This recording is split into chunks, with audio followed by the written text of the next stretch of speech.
بسم الله الرحمن الرحيم اللهم صل على محمد وآل محمد. اور آیت 60ویں نمبر کی ہے. چونکہ شب جمعہ ہے لہذا اسی شب جمعہ کی مناسبت سے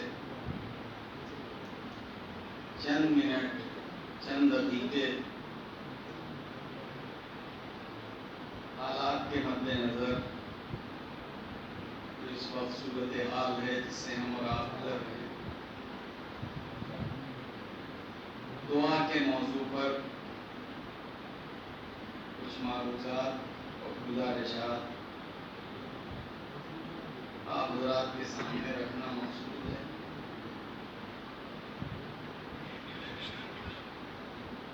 ارشاد رب العزت ہو رہا ہے کہ تمہارے پروردگار نے فرمایا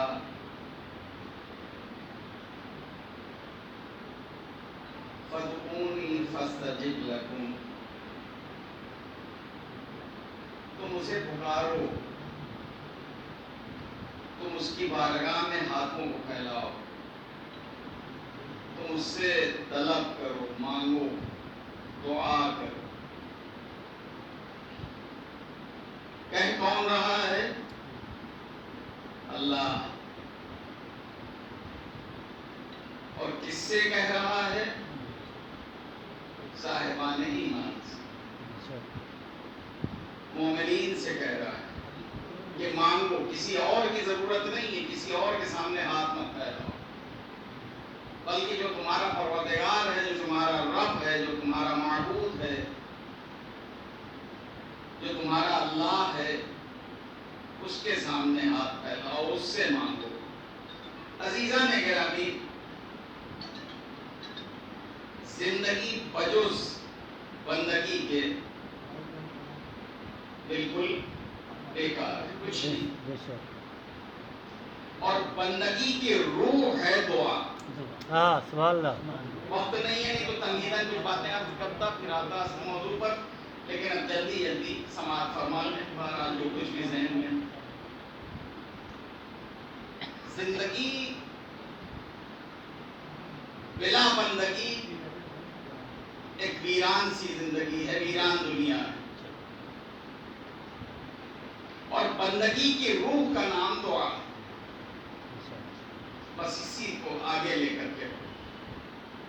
اور دعا کے سلسلے میں امام محمد باقر علیہ السلام ارشاد فرمایا. ایک شخص آیا آن کر کے کہتا ہے مولا یہ بتائیے کہ دعا ہے کیا چیز؟ مت دعا، دعا کیا ہے؟ دعا کی ڈیفینیشن کیا ہے؟ دعا کی تعریف کیا ہے؟ پریبھاشا کیا ہے؟ دعا کیا چیز ہے؟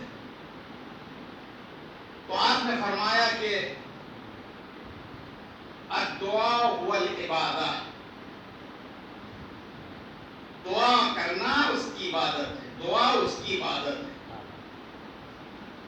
یہ امام نے فرمایا الدعاء هو العبادہ. اور پھر یہاں پر بات رکی نہیں، بلکہ آپ نے ارشاد فرمایا الدعاء هو التسبیح، دعا اس کی تسبیح بھی ہے. اور اس کے بعد فرمایا کہ دعا کو معمولی نہ سمجھنا، الدعاء ترس المؤمن، دعا مومن کے لیے زرہ ہے. جب مجاہد راہ خدا میدان قتال میں جنگ کے لیے جاتا ہے تو اپنے کو زخمی ہونے سے بچانے کے لیے ایک لوہے کا جالیدار لباس پہن لے کر اسے زرہ کہتے ہیں، بچوں کے لیے.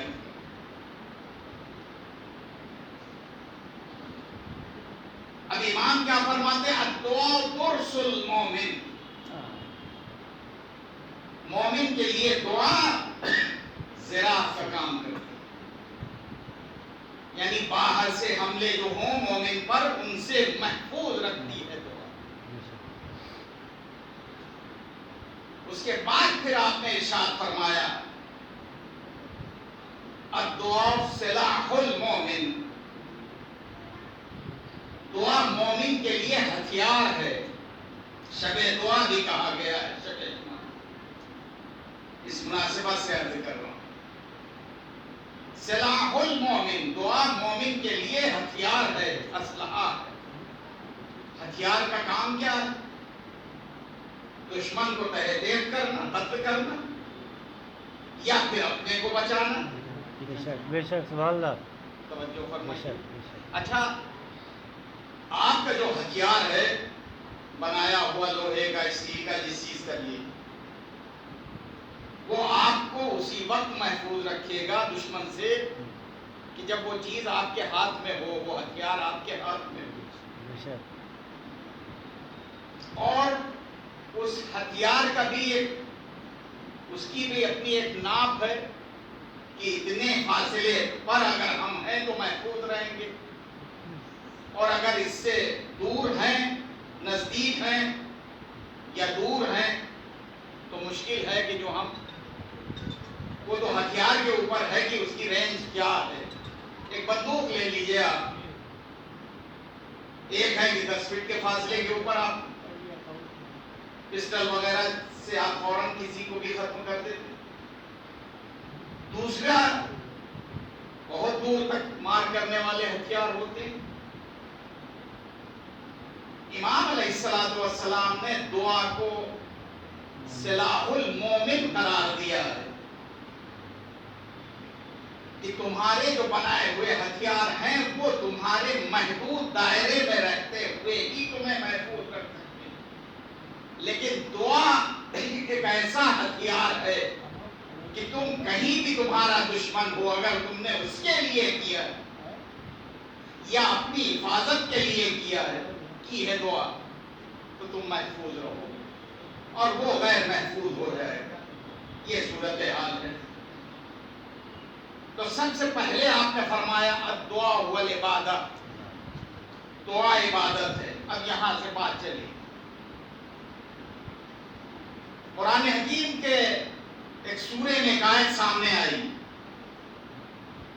امام علیہ السلام نے ارشاد فرمایا، پوچھنے والے نے جب پوچھا کہ مت دعا، دعا کیا ہے، تو آپ نے فرمایا دعا هو العبادت، دعا عبادت ہے.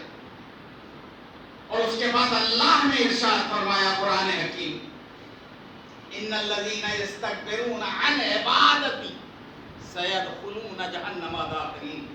اگر تم میں سے کسی نے بھی ہماری عبادت سے منہ موڑا یا استکبار کیا، گھمنڈ کیا، سيدخلون جہنم داخرین، تو ہم اسے ہمیشہ ہمیشہ کے لیے واصل جہنم. ادھر دعا کا مفہوم سمجھایا کہ عبادت ہے. ادھر اللہ نے کہا کیا، اگر ہماری عبادت سے کسی نے استکبار کیا ایک لمحے کے لیے، ایک لحظے کے لیے، تو ہم اسے ہمیشہ ہمیشہ کے لیے واصل جہنم کریں. تو یہ مسلسل. اس کے بعد پھر آخر میں آپ نے فرمایا الدعاء یرد القضاء. توجہ فرمائیے گا، وقت بہت کم ہے. الدعاء یرد القضاء. اب سننے والے نے جس نے سوال کیا تھا اس کو حیرت ہوئی. جیسے امام نے کہا کہ تم نے پوچھا ہے دعا کیا ہے، تو سنو الدعاء یرد القضاء. دعا اتنی طاقتور شے ہے کہ اگر مومن کی زبان پر کلمات دعا آ جائیں تو اللہ اپنا فیصلہ بدل دیتا ہے. قضا کے معنی فیصلے کے، قضا کے معنی موت کے. موت کے مختلف نام میں سے قضا بھی، یعنی اگر فیصلہ موت ہو چکا ہے اللہ کی طرف سے کہ ہمیں فلاں وقت فلاں تاریخ فوت ہو جانا ہے، لیکن ادھر ورثہ نے دعا کی کہ پالنے والے اسے حیات عطا کر دے، اسے نئی زندگی عطا کر دے، تو وہاں دیر نہیں لگتی ہے عزیزان گرامی. فوراً اللہ اپنا فیصلہ بدل دیتا ہے. الدعاء یرد القضاء. اللہ کا فیصلہ بدل جاتا ہے مومن کی دعا سے. تو اب اسے یہ سن کر کے حیرت ہوئی راوی کو. فرزند رسول ہم گناہگاروں کی زبان میں اتنا اثر کہ ہماری دعا اتنی طاقتور ہے کہ اللہ سن کر کے اپنا فیصلہ بدل لیتا. تو ایک مرتبہ پھر قرآن حکیم کی آیت سامنے آئی. امام محمد باقر علیہ السلام نے کہا کیا تمہیں حیرت ہے؟ تمہیں یقین نہیں آتا؟ کہا نہیں، دعا کرنے پر حیرت نہیں ہے، ہم جیسے گناہگاروں کی دعا کی بات ہم کرتے ہیں. تو ایک مرتبہ فوراً امام محمد باقر علیہ السلام نے ارشاد فرمایا اللہم یشاء ویثبت عندہ علم الکتاب. خدا جس چیز کو چاہتا ہے مہر کر دیتا ہے، مٹا دیتا ہے، اور جس چیز کو چاہتا ہے باقی رکھتا ہے، اور اس کے بعد تو اصل کتاب ہے. ایک صلوات پڑھ دیں.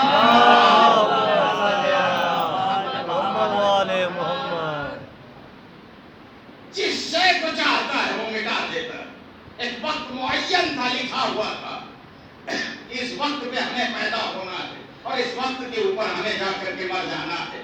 لیکن ادھر دعا ہے عزیزان گرامی مومن کی کہ جس نے ہمیں روک رکھا ہے اس نے مٹایا اور جو چاہا باقی رکھا. یہ اس کے اختیار میں ہے، بشرطے کہ ہم دعا کو دعا سمجھ کر کے اور جس کی بارگاہ میں دعا کر رہے ہیں اس کی مکمل معرفت اور اس کی ذات پر پورا یقین ہو، تب جا کر کے ہماری دعا اپنے اعتبار سے پورا اثر دکھائے گی. ایک صلوات پڑھ دیں.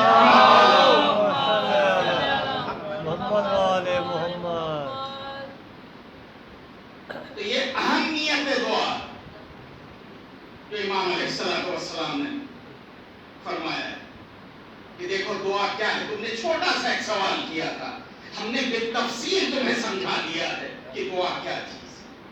یہاں تک کہ آپ دیکھیے کہ چوتھے امام علیہ السلام امام زین العابدین علیہ السلام جن سے یہ مجلس منسوب ہے اور یہ تابوت منسوب. روایت میں ہے کہ نصف شب گزر چکی تھی، چاروں طرف اندھیرا چھایا ہوا تھا، کائنات میں ایک سناٹا سا تھا، یہاں تک کہ خانہ کعبہ کے اطراف میں جو قندیلیں جل رہی تھی وہ بھی خاموش کر دی گئی تھی. جو محافظ تھا خانہ کعبہ کا وہ بھی سو چکا تھا. ایسے میں آپ ایک مرتبہ اپنی قیامگاہ سے اپنے بیت الشرف سے برآمد ہوئے اور انتہائی رفتار کے ساتھ خانہ کعبہ کی طرف اس انداز سے جیسے ایک چھوٹا سا بچہ اپنی ماں کو دیکھ کر کے دوڑتا ہے ماں کی طرف، اس طریقے سے آپ چلے جا رہے ہیں. یہاں تک کہ روایت میں ہے کہ آپ حدود حرم میں پہنچے. اضطراب میں اضافہ ہوا، ایک طلب ہے، رفتار میں اضافہ ہوا. جاتے ہی خانہ کعبہ سے لپٹ کر کے اور غلاف کعبہ سے اپنے کو پوشیدہ کر کے دعائیں کرنا شروع. راوی کہتا ہے کہ امام علیہ السلام جبکہ کائنات میں سناٹا سطاری تھا، چھایا ہوا تھا، ایسے حالات میں اس طریقے سے تڑپ تڑپ کے بارگاہ معبود میں دعا کر رہے تھے کہ جیسے کوئی بہت بڑا گنہگار انسان،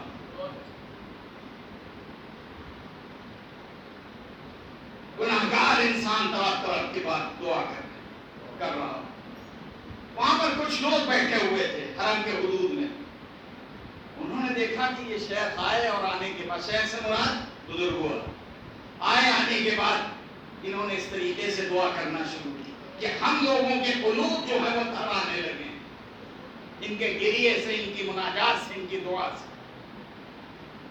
تو ان میں سے ایک نوجوان کھڑا ہوا، اس نے کہا میں جاؤں گا پوچھوں گا کہ آخر آپ کو پریشانی کیا کہ جب پوری کائنات میں ایک سناٹا ستاری ہے، یہاں تک کہ خانہ کعبہ کا ایک محافظ چوکیدار جو ہے وہ بھی سو چکا ہے، قندیلیں خاموش کر دی گئی ہیں، اندھیرا ہے کائنات میں، ایسے میں آپ اس طریقے سے تڑپ تڑپ کے دعا کر رہے ہیں. توجہ فرمائیے گا، تڑپ تڑپ کے دعا کر رہے ہیں. وہ اٹھا اپنی جگہ سے جوان آیا امام علیہ السلام کے نزدیک. امام غلاف کعبہ اور درے اور دیوار کعبہ کے درمیان میں خلاف کعبہ سے اپنے کو چھپا رکھا ہے کہ بس ہم اور ہمارا اللہ چھپا رکھا ہے.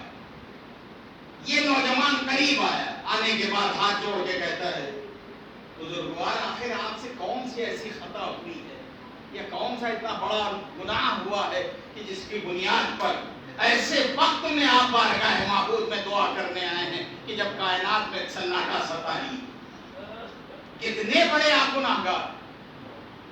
تو ایک مرتبہ امام علیہ السلام نے اس زبان سے بھی جس پر کلمات مناجات اور کلمات دعا تھے اپنا رخ گفتگو اب بدل دیا. ابھی تک اللہ اور امام کے درمیان میں گفتگو تھی, لیکن اب اس بندے جو آیا ہے اور پوچھ رہا ہے آخر آپ اتنی مضطرب اور پریشان اور اتنا تڑپ تڑپ کے کیوں دعا کر رہے ہیں. تو ایک مرتبہ امام علیہ السلام نے اس کی طرف دیکھا اور دیکھنے کے بعد کہا ہے نوجوان کیا تو یہ سمجھتا ہے کہ صرف گناہگار کا حق ہے دعا کرنا؟ توجہ کیجیے گا. کیا تو یہ سمجھ رہا ہے کہ صرف گناہگار ہی کا حق ہے دعا کرنا؟ نہیں, ایسا نہیں ہے, بلکہ فریضہ عبدیت ہے دعا. ہر بندے پر فرض ہے کہ وہ بارگاہ معبود میں دعا کرے اور ہر آن دعا کرے, ہر لحظہ دعا کرے. اس لیے میں نے شروع میں عرض کیا تھا کہ زندگی بجز بندگی کے کچھ نہیں اور روح بندگی دعا ہے. توجہ فرمائیے. اور دعا وہ بھی اکثر آپ ذہن میں آپ کے آتا ہوگا کیا مانگیں اور کیا نہ مانگیں. دعا کی شکل میں کس طرح کی دعا کریں یا نہ کریں, یہ اس کی بارگاہ میں آپ کو حق نہیں ہے کچھ سوچنے کا کہ اس سے کیا مانگے اور کیا نہ مانگے, بلکہ جو چاہے مانگے, آپ کا جو دل چاہے مانگے وہ دینے کے لیے تیار. اس نے خود کہا کہ دعا کرو ہم تمہاری دعا کو قبول کریں گے. سورہ بقرہ کی آیت کا ایک حصہ ہے, تم دعا کرو ہم تمہاری دعا کو قبول کریں گے.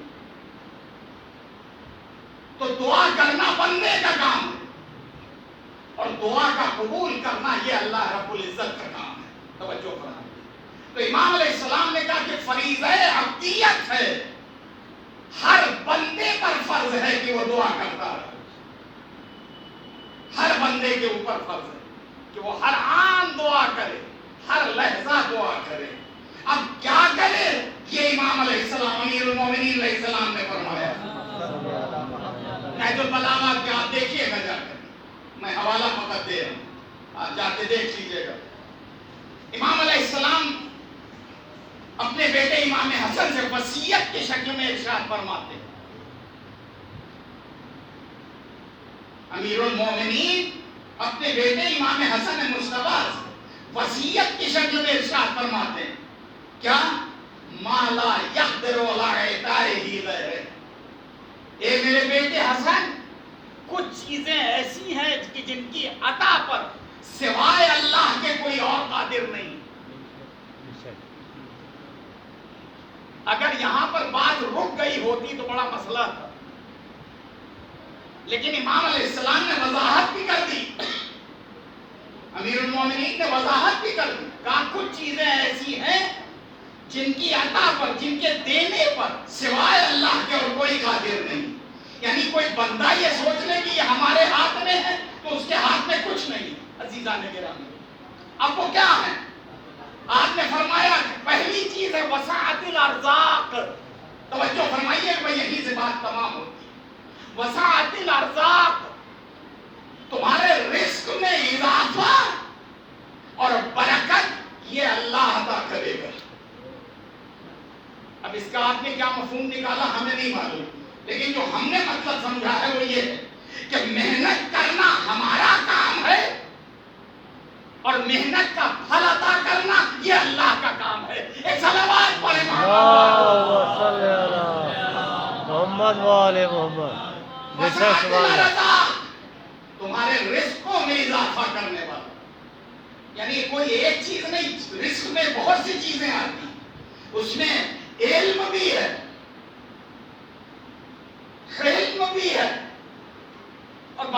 چیزیں تو آپ کے سامنے ہی رہتی.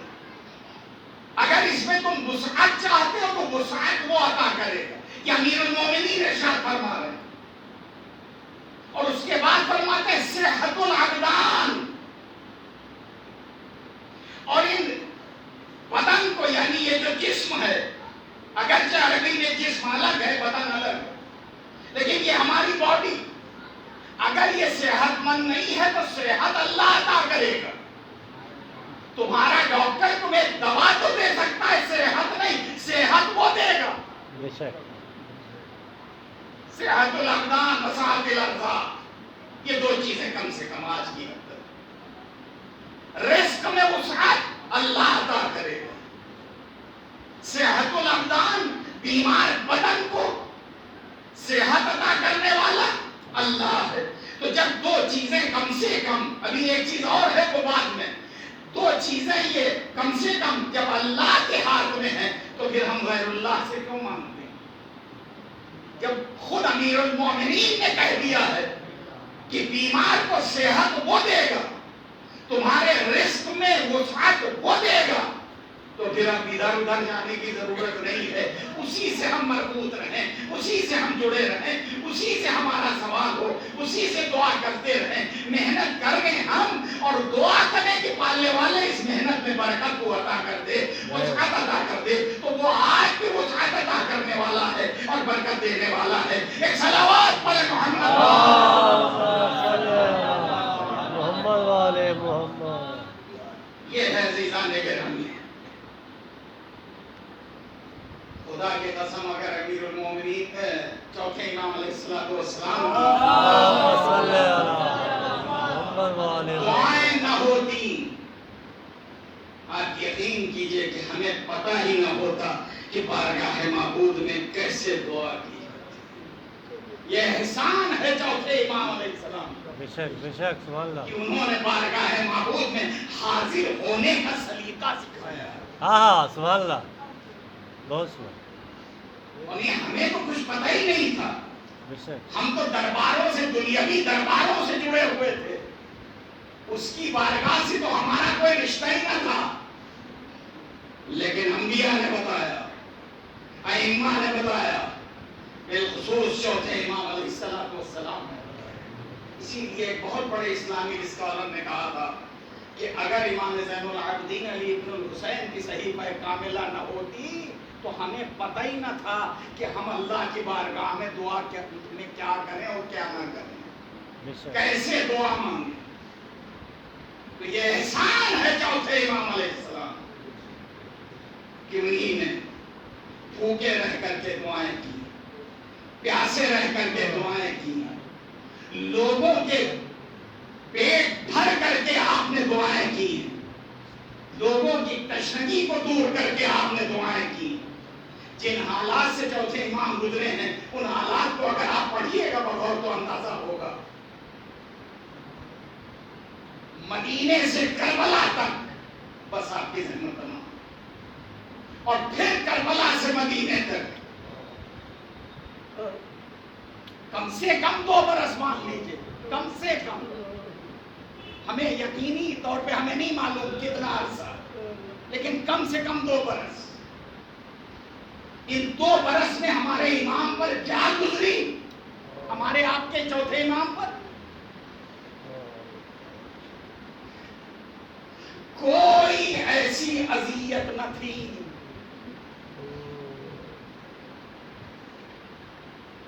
جو چوتھے امام نے برداشت نہ کی. ہر طرح کی اذیتوں سے 2-4 ہوئے. عزیزان گرامی، قتل حسین کو اپنی آنکھوں سے دیکھا، اپنے بھائی کو ذبح ہوتے ہوئے اپنی آنکھوں سے دیکھا، اپنے 6 مہینے کے بھائی کو نہر ہوتے ہوئے اپنی نگاہوں سے دیکھا، چچا کے شانے قلم ہوتے ہوئے دیکھا، خیموں میں آگ لگتے ہوئے دیکھ، سیدانیاں بےردا ہو رہی، یہ منظر سامنے ہے. اچھا یہی نہیں، اگر شہدائے راہ حق کے سروں کی اہانت کی جا رہی تو چوتھا امام پوری برداشت کے ساتھ دیکھ رہا. ہاں یہ میرے بابا کا سر بھائی کا سر ہے، آئے میرے چچا کی شان ہے. یہ صورتحال ہے کربلا سے لے کے کوفہ تک اور کوفہ سے لے کے شام تک. بس 2 منظر پیش کرنا ہے اور اس کے بعد سہمت کرنا. پہلا منظر کربلا 11ویں محرم. ہم فقط سن رہے ہیں برسوں سے، تو آج بھی آنکھیں چھلک پڑتی ہیں، آنسو نکل پڑتے ہیں. امام نے کسی سے سنا نہیں، براہ راست دیکھا کہ میرے بابا کے ساتھ کیا سلوک، میری پھوپھیوں کے ساتھ کیا ہوا، میرے چچا کے ساتھ کیا ہوا، میرے گھر کے بچوں کے ساتھ کیا ہوا. جب بات یہاں تک آ گئی ہے تو ایک جملہ عرض کر دوں. تقریباً 64 بیویاں تھیں جو مدینے سے کربلا آئی تھی. 64 خواتین، 64 میں 40 بیویاں ایسی تھیں جن کی گودیوں میں دودھ پیتے بچے تھے. لیکن واقعی کربلا کے بعد، رہائی کے بعد، جب یہ قافلہ سیلانیوں کا مزار رسول پر پہنچا ہے امام معصوم کی قیادت میں، تو وہاں کے جو بیان ہیں بیویوں کے وہ ذرا سا کبھی پڑھ لیا کیجیے. بیویوں نے جو بیان کیے ہیں مزار رسول پر، قبر رسول پر بیٹھ کر، کچھ اس طریقے سے کہ یا رسول اللہ، جب ہم مدینے سے کربلا کی طرف گئے تھے تو بچوں سے ہماری گودیاں آباد تھیں، اب جب ہم آئے ہیں تو ہماری گودیاں ویران ہیں. آخر وہ بچے کہاں گئے؟ روایت یہی کہتی ہے کہ شہادت حسین ابن علی کے بعد بیویوں کو کربلا سے کوفہ، بڑی آسانی سے ہم پڑھ لیتے ہیں کتاب میں، بڑی آسانی سے آپ کو سنا دیتے ہیں یا آپ سن لیتے ہیں، لیکن حقیقت میں اگر وہ مناظر ہمارے سامنے آ جائیں تو بردائے کلیجہ پھٹ جائے گا. آسان نہیں ہے چچا کے قبر کے پاس سے گزرنا، جوان بھائی کے پاس سے گزرنا، باپ کا زخمی لاشا پڑا اس کے درمیان سے گزر جانا، یہ آسان نہیں ہوتا. لیکن چوتھے امام نے یہ بھی برداشت کیا. شہدائے راہ حق کے لاشوں کے درمیان سے گزر گئے آپ. لیکن ہاں ثانیہ زہرا نے سمجھ لیا تھا. ایک مرتبہ چوتھے امام کو دیکھ کر کے کہتی، بھیا میں تمہیں کیسا پا رہی ہوں. ایک مرتبہ چوتھے امام بڑی عاجزی کے ساتھ کہتے، پھوپھی اماں آپ نے دیکھا نہیں کہ یزیدی کچھ آئے نجس تو دفن ہو گئے، ہائے میرے بابا کا لاشا، ہائے میرے بھیا کا جنازہ.